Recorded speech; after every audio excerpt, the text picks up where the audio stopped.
step aside, I'll turn the page, breaking through your crazy maze. Like a laser beam, my eyes on you. Watch me rule the night away. Watch me save the day. Feel my storm is getting close, heading your way.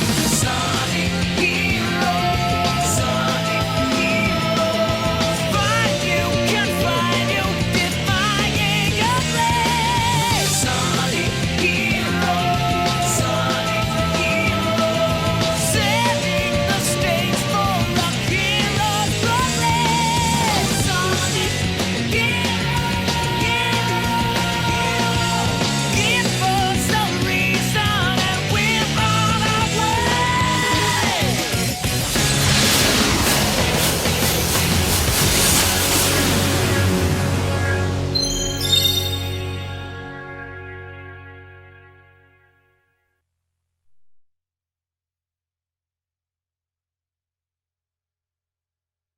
Hey there guys, I'm SonicGhost and welcome to Let's Play Sonic Heroes on the Nintendo GameCube. This game was released on the Nintendo GameCube, PlayStation 2, original Xbox, and PC in 2003. This game, a lot of people have mixed opinions on. Some people like it, some people don't. Personally to me, I really like Heroes. It's a very fun game, and after the Sonic Adventure series, kinda goes back to more of a classic style of gameplay, honestly. So jumping right into this run player mode, you'll see right off the bat, we see a mode here that's called Tutorial. Down in the description below this video, and also if you click on the tutorial button on the screen right now, this will take you to the tutorial level. I made its own separate video because the tutorial level goes over all the fundamental stuff about the game, teaches you the game's basic control and all that, but I don't want to commentate over something like this because it's very much more or less a teaching instruction, and I can't really talk over something like that. I can explain all the stuff myself in the Let's Play, so if you don't want to see this, you can go ahead and skip it. Otherwise, the video is for you to watch in the description below. Now this video has no commentary. I do want to give you a heads up about that. It's just gameplay. But if you want to see the level being played, go ahead and check out that video. But with that said, jumping right into the story here, we have 4 teams. We got Team Sonic, Team Dark, Team Rose, and Team Chaotix. I'm going to be playing through as each team, working my way from left to right. So with that said, I'm going to go ahead and start with the first team in the game, Team Sonic. Let's go ahead and see what Omocho has to say about Team Sonic. Team Sonic features high-speed gameplay and intense team action. But now with our team's description out of the way, let's go ahead and jump into our first story of the game with Team Sonic. Let's blast through with Sonic speed. Okay. All right.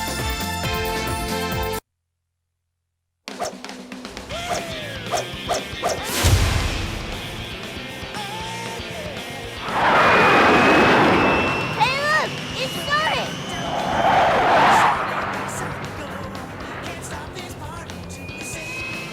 Yo, Tails! Long time no see. Sonic, check this out.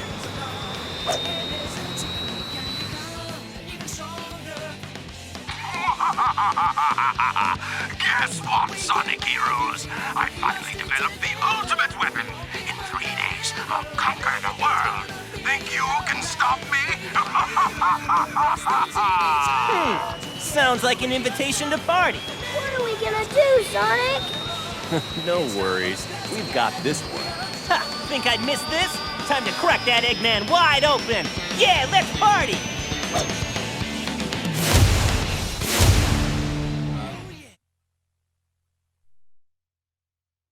Now the one thing I like about that cutscene is just the fact that Eggman has a hologram built into a piece of paper. This guy's IQ must be really high up there. Still doesn't explain how Sonic can always just mess with his plans and stop him every time, but now with that all said, welcome to the first level of the game, Seaside Hill. As you can see, we are controlling 3 characters at once. We're controlling Sonic, Knuckles, and Tails. This game works off a team mechanic, basically, where we can play as one of the 3 characters whenever we feel like. The speed character, which is Sonic in this case, is designed to go fast. The flight character, Tails, is designed to fly and deal with enemies in the sky. And the power character, Knuckles, he's designed for combat. So that's basically the differences between all these characters. Most of the time I find myself playing as the speed character, but there are times where I need to go and play as like the power character to deal with enemies, or the flight character to basically make platforming a lot easier, or to make certain jumps that I can't make normally. So there is that. This right here in this cage, this is a key. I'm not going to be grabbing the key this act. I will in the next, because simply put, these keys give us bonus stages. And in Act 1, all it's for is extra lives. I'll show that off in a layered team, but with Team Sonic, I'm just going to be going for the ones in Act 2 of each area. So for now, I'm going to be skipping that key. But as you can see, my Sonic here is level 3. Level ups in this game basically affect mainly the attack strength of each character, but also gives them special attributes. If you level up a speed character to level 3, the homing attack now will have wind attributes added to it, which basically allows you to do a couple different things. It allows you to flip over enemies, it will allow you to be able to activate certain poles, which we'll see later on. I'll go more into detail about that then. A level 3 flight character will allow you to be able to attack enemies in one shot, not just paralyzing them but actually killing them as well. And a level 3 power character will be very powerful. They'll be able to do a special ability after they get done with their punches, which can destroy a lot of enemies around you. So you want to level up your characters whenever possible, just because when you do so, you'll be getting a lot of extra attributes added to your character's attacks, which is a very, very helpful thing for clearing out large amounts of enemies at once. I honestly recommend trying to level up your flight character first though, for that sake, because the flight character by themselves are pretty weak. They're really good just for stunning enemies, but that's about it. But once they hit level 2, they're really good at attacking. So I would highly recommend leveling up your flight character as soon as you can, just for that reason. But this is the basic gameplay of Sonic Heroes. You'll be swapping back and forth between teammates all the time. One moment you'll be playing as the flight character, next you'll be playing as the speed character, and so on and so forth. This is the mechanic some people do question about the game. Some people like it, some people don't.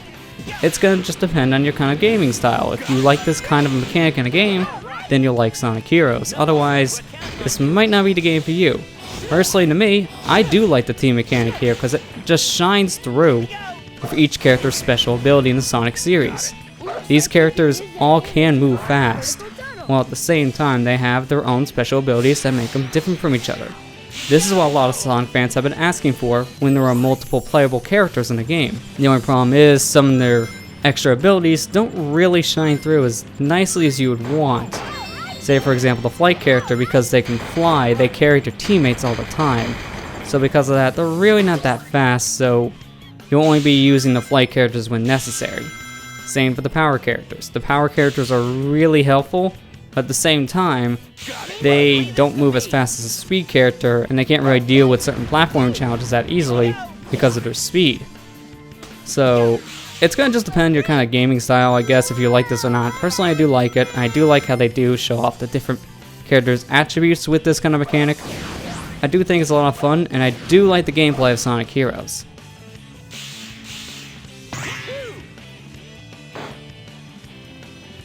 What we just got there was Team Blast. If you attack enough enemies and fill up your meter, or if you find a Team Blast item laying around the field, you can go ahead and press the Z button, which will basically do a little screen nuke. Team Blast will kill all enemies around you, and each Team Blast has its own special attribute. Team Blast for Team Sonic allows Sonic to do the light speed attack, and if you played Sonic Adventure 1 or 2, then you will basically know what the light speed attack is. Light speed attack homes in on enemies and does a massive amount of damage. So it's a very useful ability, but at the same time, it is also kind of hard to hit with. That was tight! Now the thing is, I do want to mention here, this is the first Sonic game that I'm doing on my channel that has a ranking system. At the end of each level, I will be showing what the score is needed to get the best rank in the game, which in this game is an A rank. Each level has a different score requirement, and each team has their own special requirement as well, so when we get to those points, at the end of the level, I will be showing on screen what is the point requirement to get to the A rank. But with that said, we're in our second level of the game, Ocean Palace. I did not mention this in the last level, But Seaside Hill was actually featured in a couple different Sonic games. Seaside Hill, a lot of people recognize now from Sonic Generations, as this was one of the levels that showed up in the Dreamcast era. This also made an appearance in Sonic and Sega All-Stars Racing. Not that many people think about that one, but this game was featured there as well.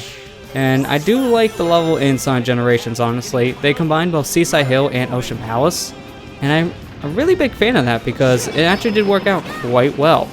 I like the music renditions, and the levels themselves were a lot of fun to play.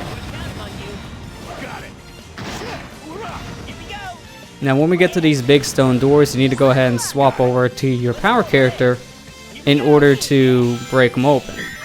There's no other way around it. You have to use the power character in order to open those doors. And that section we just passed, you had a choice of either using the speed character just to run along, or the flight character. I decided to go the upper route with the flight character, which gave us some more rings. But what you just saw me do there was something called a triangle jump. The triangle jump is something that only the speed character can do. Think of it as a wall jump.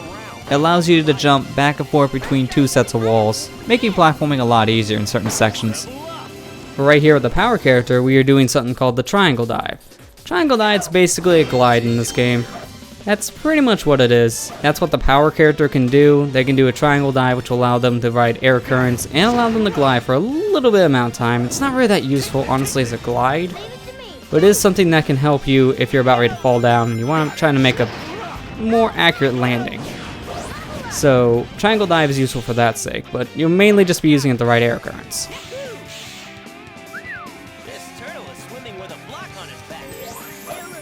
Whoa, whoa, whoa, oh man, I almost fell off the edge there.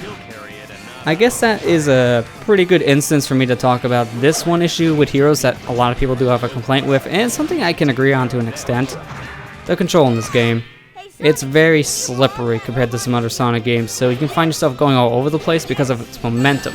I personally don't mind the control issue with Sonic Heroes. I think it's mainly because at this point I've gotten used to it.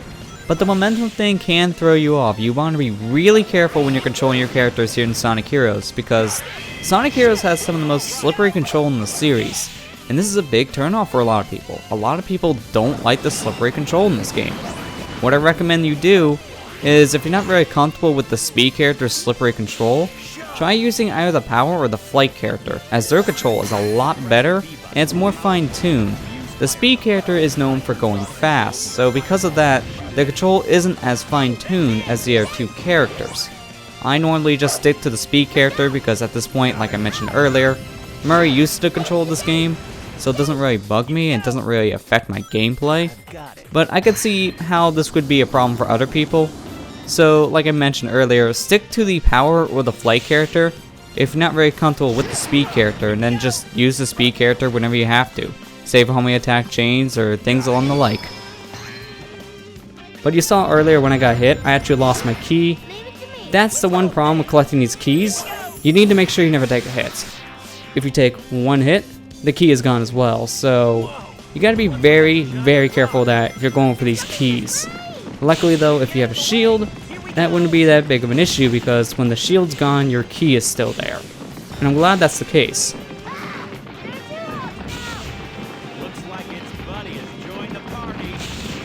Yeah, these boulders are really starting to chase us. There's 3 of them now. There's a lot of boulders trying to kill us, but luckily we are at the end of the stage. So, now with that said, we will rocket excel our way up to the heavens apparently, and we will complete the level. And that should still be enough for an A rank, even though I got hit earlier.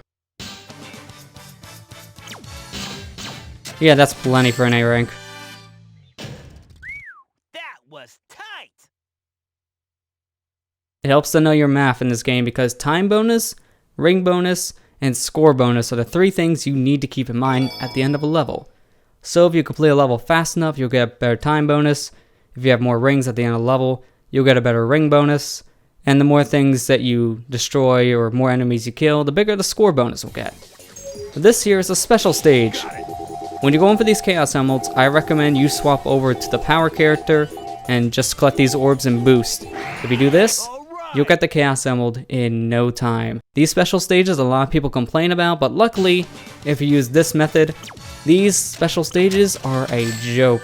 I'll be going over more of the mechanics of these special stages in more detail later on when I look at them with a different team, But for now, keep in mind when we're going for a Chaos Emerald, power character, boost, it's not that difficult.